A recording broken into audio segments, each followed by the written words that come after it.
क्या आप ग्रह बाधा से परेशान हैं?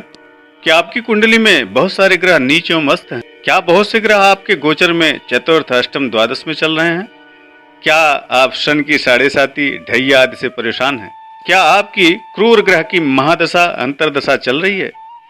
क्या आपके पास ग्रह शांति कराने के लिए पैसे नहीं हैं?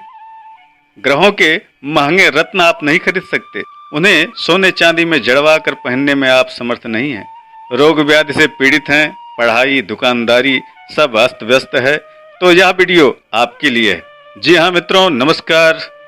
मैं काशी से सतीश चंद्र पांडे, आचार्य कश्यप, आपका अपने इस चैनल पर हार्दिक स्वागत करता हूँ। आज आपके ग्रह शांति के लिए, सुख समृद्धि के लिए, रोग व्याधि दूर करने के लिए यह वीडियो लेकर उपस्थित हूँ। आइए अद्भुत खजाने से भरी हुई इस वीडियो को प्रारंभ करते हैं। इस वीडियो को जरा सा भी स्किप मत करिएगा, क्योंकि इसमें अमूल्य खजाना भरा हुआ है। पुनः आपका स्वागत है। यदि आपने अभी तक इस चैनल को सब्सक्राइब नहीं किया है तो प्लीज देर न करें, नीचे मेरे नाम के सामने दिख रहे लाल रंग में लिखे हुए सब्सक्राइब बटन को दबा दें।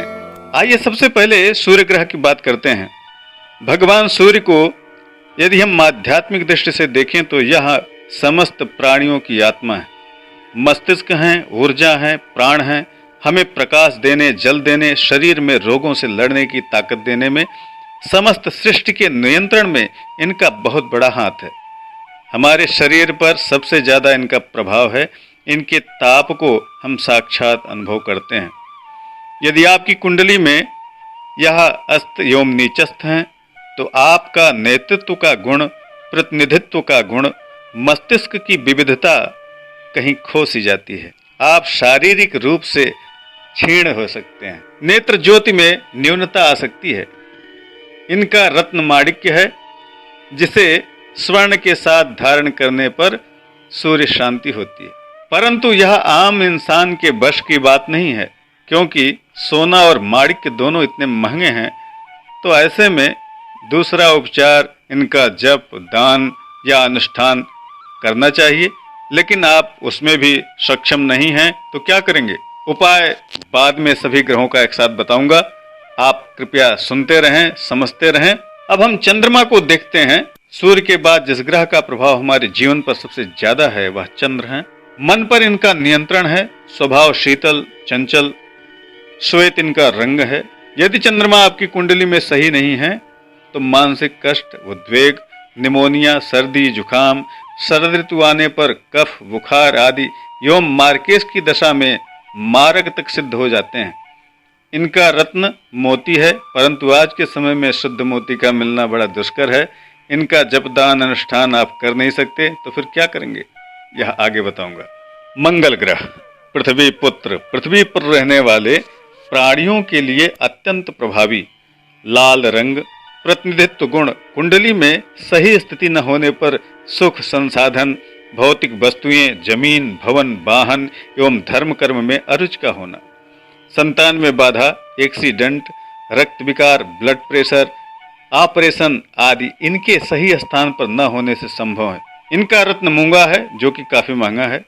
असली मिलने में भी समस्या, जब दान अनुष्ठान में ज्यादा खर्च की संभावना। ऐसे में क्या करेंगे आगे बताया जाएगा। बुद्धि, व्यापार, विद्या आदि गुणों को देने वाले बुध भगवान अक्सर कुंडली में सूर्य के इर्द गिर्द ही नजर आते हैं। वैज्ञानिक दृष्टिकोण से भी सूर्य के सबसे नजदीक चंद्रमा के पुत्र भगवान बुध, जिनका रंग हरित है, वह हमेशा सूर्य के आसपास ही बने रहते हैं। इनका रत्न अत्यंत महंगा पन्ना, जिसे सब अफोर्ड नहीं कर सकते। शरीर में मांसपेशियां, बुद्धि, चातुर्य, कला, वैचारिक गुण, सौंदर्यता, उदारता, आंत आदि पर बुध का प्रभाव होता है। बुध के सही न होने से इनसे संबंधित रोग हो सकते हैं। फिर आप क्या करेंगे? भगवान गुरु, जिनके संबंध में ज्योतिष शास्त्र कहता है कि किं कुर्वन्ति ग्रहा सर्वे जस केंद्रे बृहस्पति, अर्थात जिसके कुंडली के केंद्र स्थान पहला, चौथा, सातवां एवं 10वां, यह जो घर हैं वह केंद्र स्थान है। और इन चारों में यदि किसी स्थान पर गुरु भगवान बैठे हैं तो फिर क्या कहना। अर्थात ज्योतिष शास्त्र के अनुसार आप भाग्यवान, ज्ञानवान, धनवान सब होंगे। परंतु यह भी विदित रहे कि जितने भी सौम्य ग्रह हैं, अर्थात चंद्र, बुध, शुक्र एवं गुरु, ये 4 सौम्य ग्रह हैं। ये यदि मार्केश बन जाएं तो फिर मृत्यु निश्चित है। क्रूर ग्रहों के मार्केश में बचा भी जा सकता है, परंतु सौम्य ग्रह उस फल को निश्चित ही प्रदान किए बिना मानते ही नहीं। विद्या, विवाह, वाणी, चातुर्य, ज्ञान, विज्ञान, कार्य, व्यवसाय, संतान, शिक्षा, धर्म एवं शरीर में प्लीहा, यकृत, आंतें, लीवर आदि इस ग्रह के प्रभाव में आते हैं। इनका रत्न पुखराज जो कि बड़ा महंगा, उस पर सोने में धारण करना कैसे होगा। शुक्र ग्रह सबसे चमकदार, दैत्यों के गुरु, सदाचारी, समस्त ऐश्वर्य विलास के स्वामी, संतान, पत्नी सुख, पति सुख, कार्य क्षेत्र सुख, समृद्धि, वैभव के स्वामी, शरीर में जननांग, शुक्र, त्वचा आदि पर प्रभाव। इनका रत्न हीरा, सबके बस की बात नहीं कि हीरा पहन सके। जप, दान, अनुष्ठान सब खर्चीले, क्या करेंगे। अब आते हैं शनिदेव पर। धर्म, कर्म, नीति, न्याय, कर्म फल को देने वाले सूर्य पुत्र यमराज के बड़े भाई शनिदेव महाराज, जिनकी भ्रिकुटी यदि टेढ़ी हो गई तो फिर हो गया काम। नीलवर्ण शरीर वाले भगवती छाया और सूर्य से उत्पन्न भगवान शनिदेव, जो कि सबसे धीरे धीरे चलते हैं, 2.5 वर्ष एक ही राशि पर रहते हैं, जिससे ढैया, 7.5 आदि लगी ही रहती है।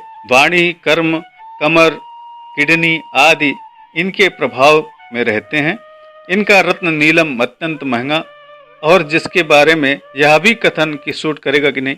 फिर आप क्या करेंगे। राहु का प्रभाव मन, दोनों हाथ आदि पर रहता है। यदि यह बच्चों के पठन पाठन के समय अनुकूल न हो तो बच्चों में पढ़ाई को लेकर निरस्ता, रोजी रोजगार वाले व्यक्तियों के लिए उनके कार्य क्षेत्र में बाधा, पितृदोष, यत्र तत्र भ्रमण, विदेश गमन आदि योग कुंडली में बनाता है। रत्न गोमेद ज्यादा महंगा नहीं है, आप ले सकते हैं, चांदी में बनवाकर उसे पहने। सलोनी गोमेद अत्यंत उत्तम गोमेद कहा गया है। केतु ग्रह का प्रभाव मस्तिष्क एवं पैरों पर रहता है। दाम्पत्य सुख में भी यदा कदा यह बाधा उत्पन्न करता है। लाजावर्त इसका रत्न है, पहना जा सकता है। अब हम ऊपर बताए गए तमाम रोगों में से यदि एक भी रोग से ग्रस्त हैं, या कुंडली में किसी ग्रह की स्थिति या गोचर में किसी ग्रह की स्थिति अनुकूल नहीं है, तो आप निम्न उपचार कर सकते हैं। सभी ग्रहों के दोष के निवारणार्थ पीली सरसों, देवदारू, हरिद्रा, लोध, सरपुंखा, कुष्ठ, धान का लावा, बरियरा, लजालू, नागर मोथा, कंगुनी, इन 11 औषधियों को बाजार से खरीद कर लाएं। सभी को समान भाग से मिलाकर 7 पुड़िया तैयार करें। एक पुड़िया की औषधि को सूती स्वच्छ कपड़े में रखकर पोटली बांध लें। शनिवार की रात में उस पोटली को किसी भगोने या लोटे में अथवा बाल्टी के जल में डुबाकर रख दें। रविवार की सुबह उस पोटली को निकालकर उस जल को अपने स्नान के जल में मिला दें। ऊपर से थोड़ा सा तीर्थ का जल, संगम का जल अथवा गंगा जल हो, उसे भी उसमें मिलाकर स्नान कर लें। इस तरह रविवार से शुरू कर 7 दिवस पर्यंत यह कार्य करें। रात्रि में भिगोएं, सुबह स्नान करें। इस कार्य से नवग्रह जनित यदि कोई भी बाधा, रोग होगा, उससे अवश्य निवृत्ति मिलेगी। यदि शत्रुकृत, प्रारब्धवश, कर्मवश कोई क्लेश या कष्ट है तो उसके लिए अनुष्ठान आवश्यक है। अन्यथा ग्रह जनित पीड़ा होने से इन औषधियों के स्नान से ग्रह पीड़ा का निवारण अवश्य होता है। शेष विश्वनाथ जी की इच्छा। चैनल को सब्सक्राइब, लाइक, शेयर, कमेंट करना आप नहीं भूलिएगा। आप हमारे ब्लॉग पर भी सारी जानकारी प्राप्त कर सकते हैं। ब्लॉग की लिंक नीचे दी गई है। एक नए दिन नई वीडियो में फिर मुलाकात होगी। स्वच्छता पर ध्यान रखें। नमस्कार। जय विश्वनाथ।